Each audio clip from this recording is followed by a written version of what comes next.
Diamond Ruff is a con man seeking redemption. Producer and writer Joe Young, director Alec Aston. We got it right. I had a brain lock. Alec Aston, director, and Kyle Young are here to talk about the movie Diamond Ruff, which emanates from a book. We're going to start with Alex first, since I just butchered his name throughout it. You're the director.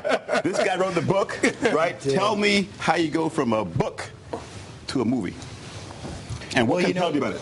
Well, there's so much involved in that process. It's a process that not too many people are able to accomplish because there's a lot of obstacles to overcome. And this man... Biggest obstacle? Well, I mean, just basically is when you read a book, everything is in your imagination. So it's a lot less forgiving to get what is translated, the story, from the book to your mind, just to read it and to interpret it. Now, when something becomes a movie, it's up there visually, it's up there audibly. And not just you are receiving it, but the people next to you are receiving it at the same time. So there's so much stimuli coming at you. There's a lot more details that are really needed to put who has creative control? Who is the boss when it's you're the guy putting the words into pictures, but you're the guy who had the concept? How many creative differences do you have saying, no, that's how I want it, no, that's how I'm seeing it, talk to me about that? Well, we got a lot of lawyers between. No, I think the beautiful part, Stan, is we both get it as far as the story. Right. We want to tell the story of this guy who's trying to redeem himself, and we have certain like minds, so we pretty much gel. But as far as telling the story on the screen, we try to go with the director's vision as well, and hopefully it is consistent with when I wrote it, what it comes like. And unless you want to say differently. No, not at all. I mean, but the truth is, Joe has been a pleasure to work with because we bounce ideas off each other. Now, Kyle, they told the truth? And yeah, it's pretty. These guys just BSing me here on TV, or are they actually getting along real well? Actually, we really don't run into any problems between them two. It's pretty smooth. It just kind of. The book is just good, so it just. We come to a point where we flip coins. Let's do this. We have a trailer. I know the movie has changed a bit. We have a trailer from an early shooting of this thing. Take a look at that and tell me where that stands now with your production next week. We had something that was shot earlier on Diamond Ruff. Let's take a look at that and then. Promotional video. That's a promotional video. Are you thinking Diamond Ruff? Diamond Ruff. Time is running out now. Time is running out now. Time is running out now. You must rise. You must rise. Little lowly, humble, hungry dreamer, strike your axe into the ground. You are searching for that diamond. All right, so Kyle in the background there, you got a little FaceTime there in that music video. So it wasn't a trailer, but a music video. Yeah, it was basically like a big commercial for the overall project, which is turned in the book from a movie. And that was like almost 2 years ago that we shot that. Right. And so we wrote a song and made a music video for it just to raise awareness and just gather people. And some of the people that we had on that project are still on.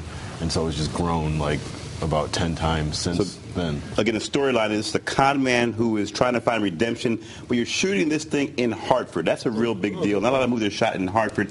How is that working out, guys, as far as finding the money, finding the right setting, finding actors? It's so funny. A lot of folks, complain and cry about the recession, or they might even call it depression. For us independent filmmakers, it's the best thing to happen. Why? There's abandoned buildings.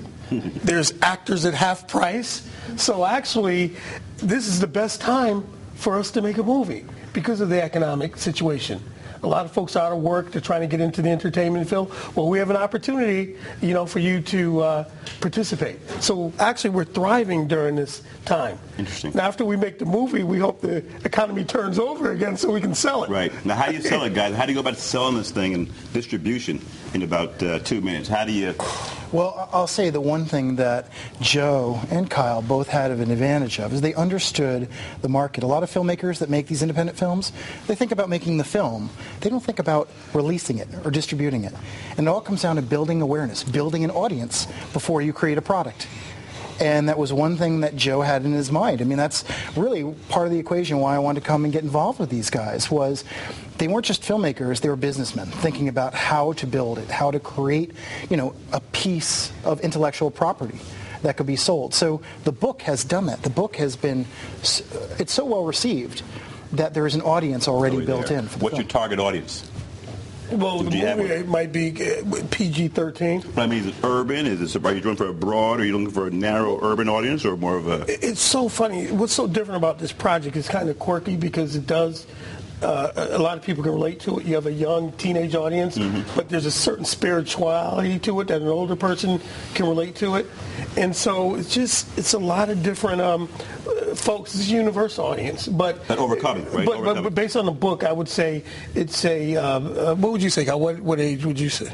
It's, like 14 and up. There's kids that read it, but there's adults and parents that read it after the kids read it too. So it's a really big market just because the character starts young and is older, so anyone that can be inspired kind of falls under that category. All right, see that sign there, director, to give me the hard rap sign. You know that sign, go right? They're coming to wrap this thing up. Thanks to all our guests: Abdul Rakba Muhammad, Roxanne Armstrong, Joe and Kyle Young, Alex Aston. Don't forget to catch our show 24/7 at ctnow.com/Stan. Friend us on Facebook, follow us on Twitter for the good folks here at Fox Connecticut. I'm Stan Simpson. The morning news is next. Diamond Ruff next week starts producing. Hey, but if they want to act in it, next Tuesday. Next Tuesday. All right. Goodbye. All right.